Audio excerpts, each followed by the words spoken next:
Hola amigos, vamos a iniciar una serie de casos resolvidos aquí en nuestro módulo sobre función diastólica y vamos a analizar algunos ejemplos, além dos que fueron vistos no final da aula sobre diástole, vamos a analizar algunos ejemplos que pueden ocurrir con alguna frecuencia y que dejan dúvidas na análise da função diastólica ventricular.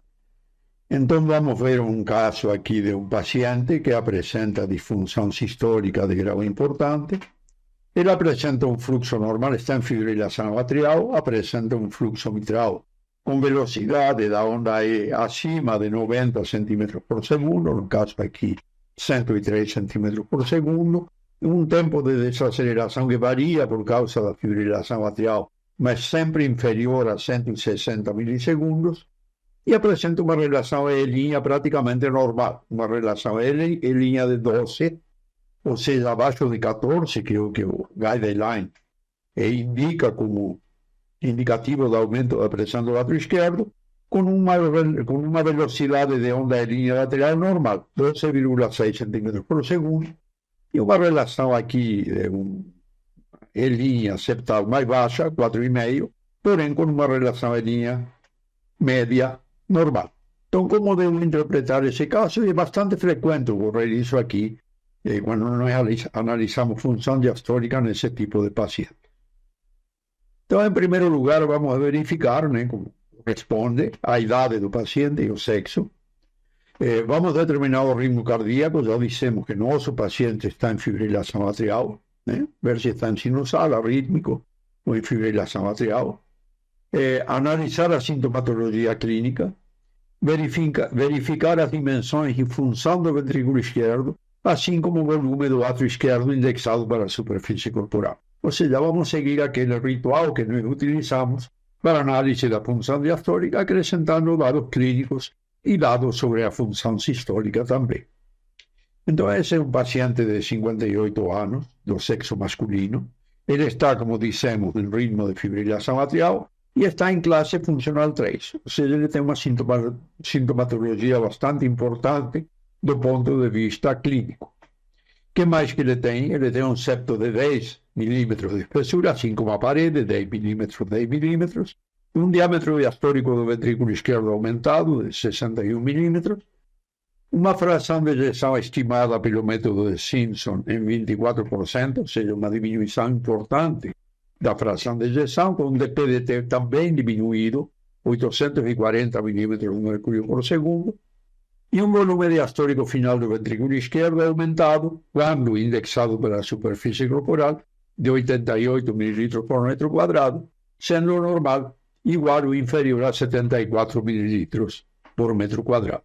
Temos um volume do átrio esquerdo também aumentado, aqui no caso de grau moderado, 45 mililitros por metro quadrado de átrio esquerdo.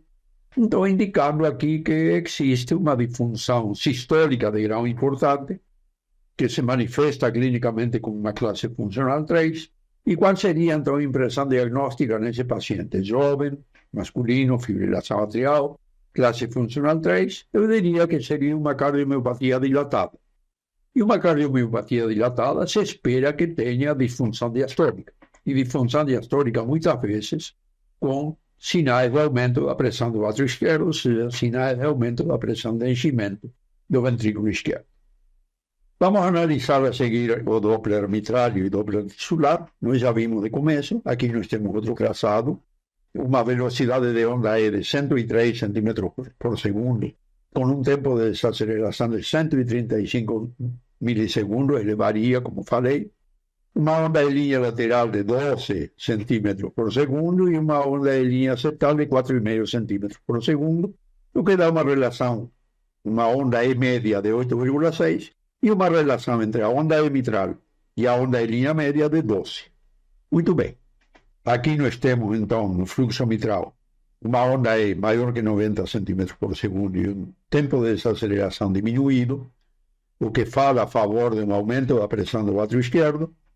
E aqui nós temos um Doppler tisular lateral normal com um septal diminuído, porém com uma relação E' normal, que fica discordante com relação a esse achado que nós temos do aspecto da disfunção sistólica do paciente. Então, quando nós usamos a fórmula de Nagy aqui para essa relação em linha média, ele está projetando aqui uma pressão média do átrio esquerdo de 16 milímetros de mercúrio, que continua sendo incompatível, então, com esse achado de fluxo mitral e com os achados clínicos e de função sistólica desse ventrículo esquerdo. Então, isso aqui, essa discordância, nós vamos ter que analisar. Então, vamos continuar o nosso exame, vamos verificar outros parâmetros para corroborar essa disfunção sistólica e diastólica também.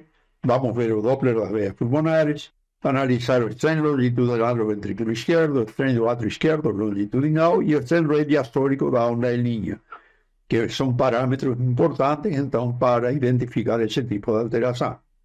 Então, aqui nós temos o fluxo das veias pulmonares, mostrando então uma relação sístole-diástole menor que 1, de 0,55, um predomínio então de componente diastólico. Como ele está em fibrilação atrial, não tem fluxo reverso, não tem onda A, ele só apresenta essa relação sístole-diástole. E aqui nós temos o strain rate diastólico desse paciente muito inferior a 1 por segundo, está 0,55 por segundo, bem baixo mesmo. E o strain longitudinal do ventrículo esquerdo também extremamente diminuído, 8,2%, indicando então que esse paciente tem realmente disfunção diastólica e sistólica de grau importante. O átrio esquerdo, o strain longitudinal do átrio esquerdo, corrobora essas observações, um strain muito reduzido, de 7,3%, lembrando que abaixo de 22 até 25% é considerado diminuído. Então, são todos parâmetros que estão indicando uma disfunção diastólica mais importante e, provavelmente, com um aumento mais importante dessa pressão de enchimento ventricular, o que não está aparecendo, então, na nossa relação ELI. Esses dados, então, mostram essa disfunção sistólica e diastólica de grau importante. Então, quais seriam os motivos da discordância?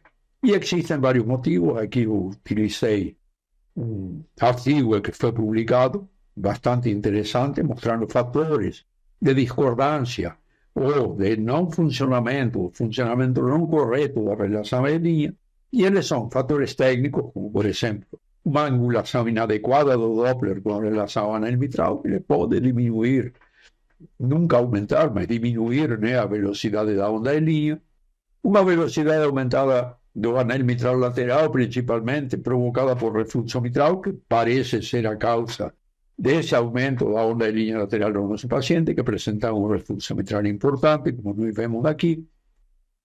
Existem fatores fisiológicos também que podem alterar essa relação em linha, como, por exemplo, a dependência da precarga da onda E e da onda em linha, do relaxamento e do recolhimento elástico do músculo. Na fibrilação atrial, como no caso do nosso paciente, a sensibilidade da relação em linha para determinar a pressão capilar, pressão de enchimento do átrio, está seriamente diminuída, e a velocidade da onda em linha diminui também com a idade. Pacientes mais idosos, né? Não é o caso do nosso paciente, mas pacientes mais idosos podem provocar relações em linha mais altas, de 12 mais menos 3,3 em pacientes acima de 75 anos. Outros fatores são fatores clínicos, como por exemplo hipertrofia ventricular. Ela vai apresentar pobre correlação entre a relação em linha e a pressão capilar pulmonar, provavelmente muitas vezes devido à insuficiência mitral associada. E outros fatores clínicos são o diabetes, por exemplo, também com pobre correlação entre a onda em linha e o capilar pulmonar. Esse aqui é o artigo do qual me referi, foi publicado em 2020, muito interessante.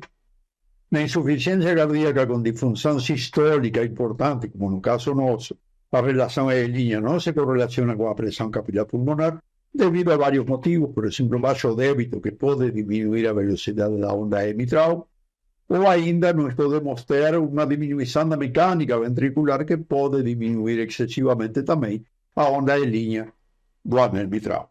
Na pericardite constritiva também a velocidade da onda E apresenta-se pouco útil para a avaliação da pressão capilar pulmonar, principalmente porque a onda em linha na pericardite constritiva é normal e apresenta aquela inversão lateral medial, o que vai diminuir, né, a sensibilidade do método para o cálculo da pressão capilar pulmonar.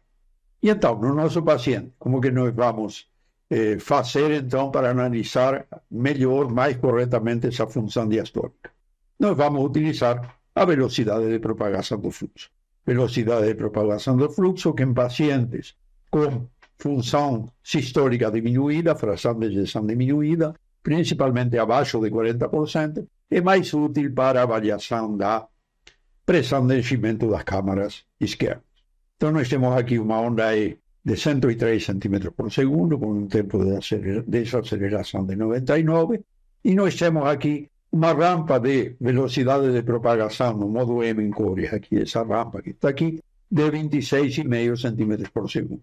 E aí nós vamos correlacionar agora esses dois elementos e vamos ver que quando nós utilizamos agora a fórmula de Garcia aqui para calcular a pressão capilar pulmonar ou pressão de enchimento do ventrículo, utilizando a relação E mitral, velocidade de propagação, nós vamos obter aqui, no caso, uma elevada pressão de capilar pulmonar, por volta de 23 milímetros de mercúrio. Então, ele se correlaciona melhor com a clínica do paciente e ele sana esse problema, né? Ele elimina esse problema de utilizar a relação E' em pacientes com disfunção sistólica de grau importante.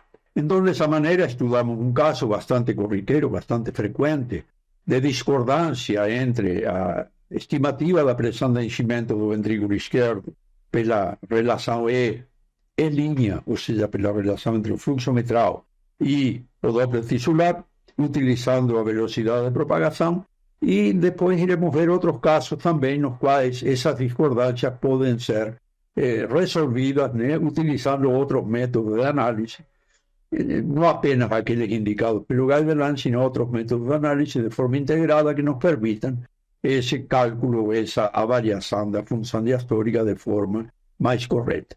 Então, será até a próxima.